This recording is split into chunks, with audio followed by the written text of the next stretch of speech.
ఈ వీడియోలో కనిపిస్తున్నది పురుషోత్తం గారు. వర్షం వస్తే మోకాళ్ళ దాకా డ్రైనేజ్ వాటర్ వచ్చే ఇంట్లో చిన్నతనం గడిపిన వీరు తనకంటూ ఒక చిన్న సామ్రాజ్యం కట్టుకోవడం సాధ్యమా అనే ప్రశ్న వేసుకుని మొదలైన కథ.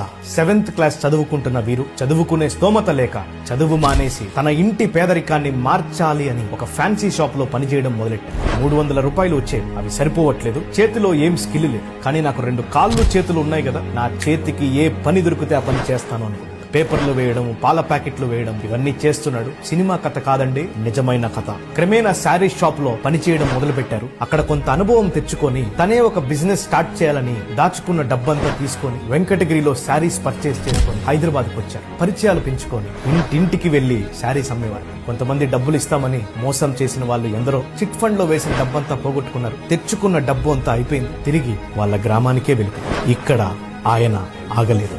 మళ్లీ ధైర్యం చేసి ప్రైవేట్ ఫైనాన్స్ దగ్గర మళ్లీ అప్పు చేసి కొంత స్టాక్ తీసుకొని ఇంతకు ముందు చేసిన తప్పులన్నీ గుర్తు పెట్టుకొని కంబ్యాక్ ప్లాన్ ని రాసుకొని హైదరాబాద్ కి తిరిగి బయలుదేరి సరిగ్గా 2007లో శ్రీ వెంకటేశ్వర శారీస్ ని ఒక బ్యాచులర్ రూమ్ లో స్టార్ట్ చేశారు. బండి మీద ఇంటికి వెళ్లి శారీస్ అమ్మేవారు. వచ్చిన నచ్చిన పనిని వదలకుండా చేశారు. మంత్లీ 20,000 సంపాదించే వీరు మెల్లగా యాన్యువల్ టర్న్ ఓవర్ 15 కోట్లు చేయగలుగుతున్నారు. ఈ రోజు హైదరాబాద్ లో ఒక పెద్ద స్టోర్ ని పెట్టారు. దాని పేరే నీలాంబరి సిల్క్స్. చూడండి, పట్టు వదలని ప్యాషన్ ఉంటే, నిజంగా కష్టపడితే ప్రతి తలరాతని తిరిగి రాయొచ్చు అని నిరూపించిన పురుషోత్తం గారిని మనము మీడియా సల్యూట్ చేయడంలో